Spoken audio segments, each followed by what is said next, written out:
Welcome everyone, I'm EroGuySensei, bringing you the news and reviews of adult games. Yami's Wonder Mansion is an erotic indie horror title just released this month, made by one person going by the name Oimoland. The game may not look much from the outside, but it packs quite an impressive mystery and story for you to get invested in till the very end. Through a forest, you find your way to a strange-looking mansion in the middle of the night. At the gates, a mysterious lovely young lady invites you to her home. People call her the devil, but it is up to you to judge whether the rumors are true or not. The white-haired girl named Yami is quite an ominous-looking character. With twisted smile and soft voice, she asks you to play hide-and-seek with her, with a promise of a sweet reward waiting you at the end.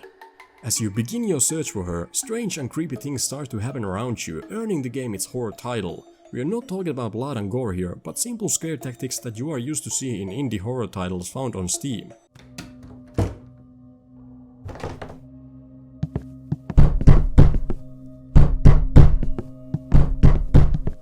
There's a constant eerie feeling about the place, and even Yami's presence makes you question her motives as you get to know her better. There's more than meets the eye here, as the story, though not very long, do get interesting the deeper you dive into it. Each level starts with a new night at the mansion as you find yourself back for more reasons than one. The levels are led by puzzles that open up new paths which bring you closer to your reward with Yami. These puzzles are nothing complex but still entertaining enough to keep you focused. During levels, you can find scattered pages which reveals more about Yami and her past. These pages are interesting to read as they seem to be pieces of Yami's diary, who writes according to how you interact with her during dialogue. Your answers may find their way to some of these pages, giving a small but a nice touch to read them and learn more about how Yami feels about you. Though the answers you choose to give during dialogue is just illusion of choice, a way to hear a different line with the same outcome, the way how Yami replies to your choices, however, is quite entertaining on its own. あなたはどう思いますか？私は幽霊？それとも悪魔かしら？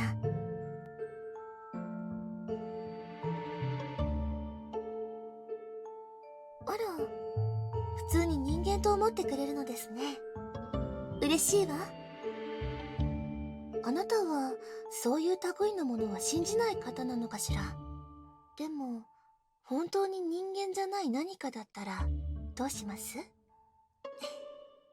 There are 3 different endings, good, bad and neutral. Having played all of them, I can't say that any of them gives a good reason to play the game more than once, but despite this, they were decent endings to enjoy. After the game has been completed and you have unlocked a specific ending, there's a small dating mode called Simulation where you get to spend time with Yami in the mansion, free of all the horror. You can have simple conversation with her over dinner, or change her clothing, or take a bath with her, and even have sex. This is the ultimate reward for completing the game, but unfortunately it falls on its face very quickly, being nothing more than a tedious game mode to level up an affection status by repeating the same old dialogue and scenes over and over again, with reward not worth the effort.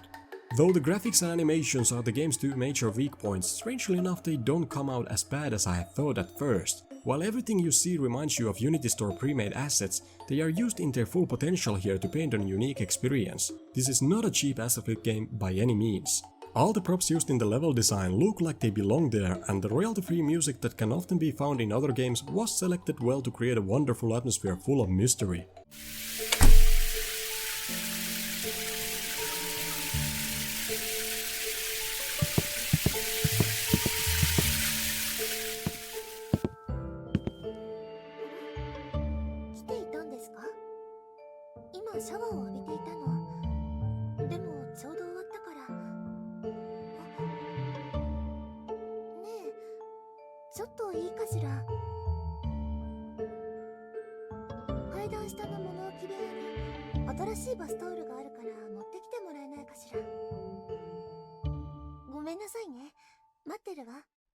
The story, voice acting, dialogue, atmosphere and level design all come together nicely to create a thrilling horror experience with a taste of hentai on the side.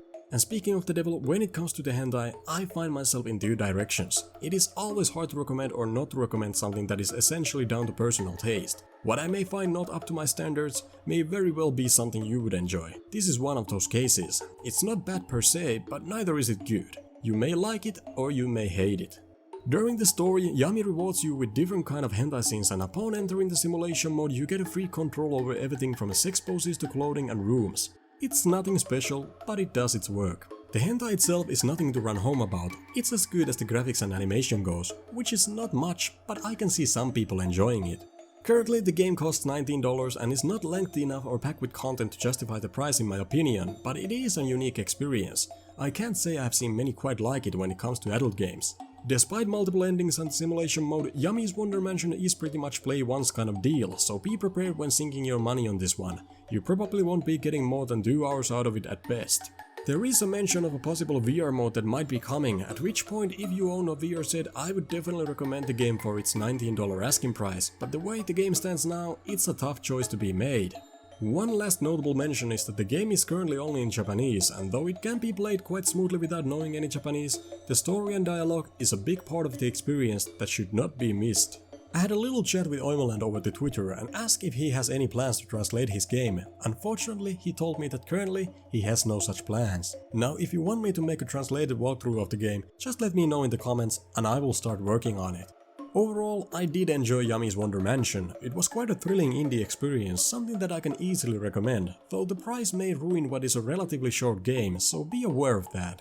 And with that said, this was my review of Yami's Wonder Mansion. If you liked the review, give it a like and don't forget to subscribe to learn more about adult games in the future. If you like what I do and want to help the channel grow, consider supporting the show on Patreon. With everything said and done, I will see you in the next video.